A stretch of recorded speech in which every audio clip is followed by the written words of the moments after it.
The following is a PodBeard production.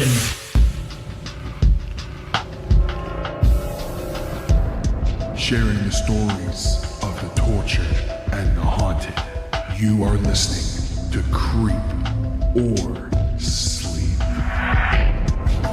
Hello there, you ghoulish fiends, and welcome back to the next episode of Creep or Sleep. As you already know, I am your lovely host, the Goon, and tonight's episode is part 2 of Reddit user Chris Bird 93's story 2. I once participated in a game show where no one was allowed to sleep. Do you think they just creeped? I know, it's so horrible, it's funny, what can I say? Without further ado, here is Matt. Hey there, everyone. I'm sorry for not getting this down earlier. I was released from the hospital yesterday. The police questioned us individually for a bit, but even when I told my side of the story, I knew I wasn't making much sense. So, a quick reminder from what I had written previously. We're in a villa where the aim is to stay awake the longest for a cash prize. All of our special items have been mixed around. Myself and Jesse are pretty friendly and have just stolen Oscar's book. When Oscar came back down from the den, he almost immediately flipped out. "Where is it?" he screamed. Myself and Jesse ran in from different directions and pulled our best, most innocent and confused faces. She was on her way back from hiding it under her bed. "What's up?" Curtis came in with a bag of crisp, laughing at an out-of-character Oscar. "Don't what's up me," Oscar spat. "It's my book. My book's gone." He started feverishly ripping the cushions from the sofas and throwing them across the room. He was utterly overreacting. Curtis just stood by, laughing, popping the occasional crisp into his mouth. Myself and Jesse shared a look, but we weren't sure what the consequences would be for failing our task. Besides, I was trying to make good TV, and this was it. Annie, Adam, Lucy, and Jules each made their way into the lounge towards the commotion. Just as Jules arrived, the tablet buzzed for our attention once again. I grabbed the tablet from a pile of plastic flutes, cushions, and other debris off the floor. By now you're all starting to feel the side effects from not sleeping. But remember, you're only on hour 28. As I started reading, Oscar gave up his search and sat on one of the cushionless sofas, head in his hands. "Oscar, as you may have noticed, your book has been taken by your fellow housemates." A couple of the others laughed at this, but Jesse and I were just deadpan. Oscar was looking up at me from the sofa, not moving. "You have 5 minutes with each house member to interview them about the theft of your property. You must come back with a single name. If this person was involved, you will receive your book along with a reward. If they were not, you will not receive your book back for the duration of your stay. You can interview in any order you would like. Other housemates, you may not talk about the situation. Good luck." I placed the tablet onto one of the tables and looked around. None of us spoke for a long second. "Curtis," Oscar said, shaking his finger in his direction. "Let's go." We all helped to put the place back together, and it was decided without discussion that one of the benches outside would be the interview zone. Curtis has since told me, and we all agree, that Oscar thought it was him that had taken the book. Curtis would answer a question, and then Oscar would laugh or shrug his shoulders. He walked back inside, shaking his head. "The guy's gone nuts," he said. "Jesse, you're up next." Jesse locked eyes with me as she walked to the door, then took a deep breath and went outside. It was a long 5 minutes, but Jesse came in and gave me a little smile. "Liam, it's you now," she said. Oscar didn't bother to turn around as I went outside, and I found him squinting against the sun at something in the distance. It was blazing, and shadows were painted directly beneath the bench. "Take a seat," he said, still not meeting my eyes. I was starting to wonder if he already knew. "Jesse and you are getting pretty close, huh?" he asked. "Is this part of the interview?" I quipped. He sighed. "No, not really," he admitted. "You were in the lounge when I left and then outside when I came back. So, what were you doing in the time when the book went missing?" he asked. I thought about it for a second and hummed. "Honestly, I just went to the pool for a bit." At this point, I remember seeing him try to suppress a grin. "Anything else?" he asked. I thought about lying, but then decided to give him as little information as I could. "No." "What about Jessie? What was she doing?" I hesitated again. "She went to her room. Not sure why." He asked me a few more questions. Where was Curtis or Adam, or what might the incentive have been? And then sent me in to get Adam and Annie. I sat down next to Jessie, and she looked at me inquisitively. "How did it go?" she asked. "Fine, I think," I said. "Curtis is right, though. He does seem off." She nodded in agreement. "Did he ask you where I was?" she asked. "Yeah, I just said you were upstairs." There was a brief pause, and then it hit me. My stomach flipped. I don't know why I was so scared. Jessie didn't know where I'd been, so she could only have assumed. My voice was nearly a whisper. "What did you say about me?" I asked, eyes wide open. We were staring at each other. "Well," she stammered, "I said you were getting food."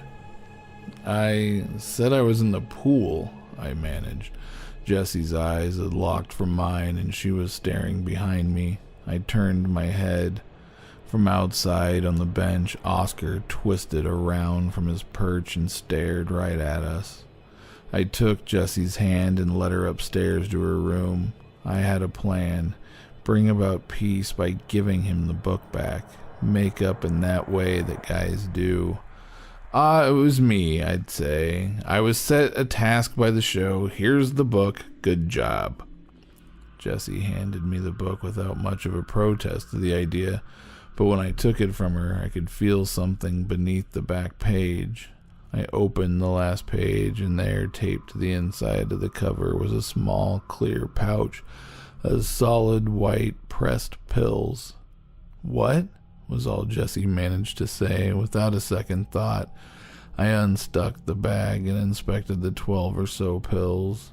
I popped them in my pocket, and we went downstairs. I hid the book under one of the sofa cushions. The plan to hand it back had been abandoned. We were going to try and just get away with it. Before that, though, I needed to find out what the pills were. Except for Adam and Oscar having an interview, everyone was still sat in the lounge. I sat facing from the glass wall and asked for no one to react to what I was saying. "We found these pills in his book," I said, discreetly sliding them out from my pocket. Curtis jumped back in his chair with his hands over his mouth. He wasn't very good at not reacting. "Oh, no wonder he's so angry." He took so much pride from our discovery. We all laughed a bit with him. "You think he's got these to stay awake?" he asked. I made a sound almost like a laugh. "Either that or he's got them to get us all to sleep," I pondered. We all considered it for a second, then Annie spoke up. "I don't reckon so." "How about this?" Curtis started. "We'll each take 2 and keep them in our pockets." I looked at the bag. There was just enough. If he says they're for keeping him awake, we take all the things. If he says they're for sleeping, then he's caught. We couldn't argue with the logic. It was early afternoon by the time Oscar was done with his interviews. He looked worse for wear. Bags were appearing under everyone's eyes, but his were darker. His hair was a mess, and slight sunburn only intensified his features. The tablet buzzed, and Annie picked it up. Oscar, you've interviewed all of your housemates. Who is your nomination? He paused for a second and looked around the room. I thought it was Curtis, but he pointed at me and Jesse and back again. You two messed up, he said, smiling. I think it was Liam. Everyone turned and looked at me. A smile crept onto my face. It was getting harder to remember this was just a show. I had to be happy for the cameras. Yeah, I sighed, feigning annoyance. You got me. But for Oscar, everyone cheered. And for a second, we were back to normality. I took the book out from under the sofa cushion and passed it over to him. Things changed immediately. No, he screamed, launching the book across the room. A couple of the girls jumped back into their seats. Adam was suddenly on his feet. Where are they? Oscar yelled. His face was pure anger. His temper was getting to me, but I pretended I didn't know what he was talking about. He marched over to me, and I jumped to my feet. I was slightly taller than him, and adrenaline was taking over. I knew I could take him. What are you going to do? I chided. Go on, do it. Give them back, he ordered. Or what? Was the best response I had at the time. Curtis had a hand on each of us, ready to pounce if either of us went for the other. The tablet buzzed. Only Jessie noticed. She picked it up and started reading to herself. Where are the pills? Oscar demanded. We swallowed them, I lied. All of us. We took 2 each. Oscar's face began to buzz, his eyes darting from one of my eyes to the other. His breathing was so heavy. Then he screamed at me, turned around, and went outside to his perch. I guess they're for staying awake, I said to the group, victorious. I took 2 pills from my pocket and swallowed them both. Except for Annie and Adam, everyone else quietly did the same. Jules went out to comfort Oscar. He'd thrown a tantrum, but he hadn't been a bad guy. And, well, to be fair, we'd screwed him out of his pills. In the excitement of mine and Oscar's confrontation, Jessie had forgotten to read out the tablet's message. Suddenly remembering, her face paled. She picked it up again and read to us quietly. Well done, Oscar, she half whispered. You may now reclaim your book. On top of this, for the next 24 hours, you are granted overarching powers in the villa. You are free to take any of your fellow housemates' special items as you please. Your fellow housemates must listen to you at all times. Failure to do so will result in eviction from the house. You must not put your fellow housemates in danger or ask them to do anything that is beyond socially acceptable. You are now the only person that is allowed to speak with us in the den. We all sat stunned silence for a couple of moments. The tablet buzzed again. Jessie read the new message. Housemates, by taking Oscar's pills, you have taken part in a foul play against one of your fellow housemates. All of you, except for Oscar, are now confined to your rooms for the next 3 hours. One final buzz. All housemates must be made aware of Oscar's current position in the house. Jessie sighed. I'll tell him. She went outside, then all of us lumbered up to our rooms. I was sharing with Adam, but of course we weren't ever really planning on spending much time in our rooms.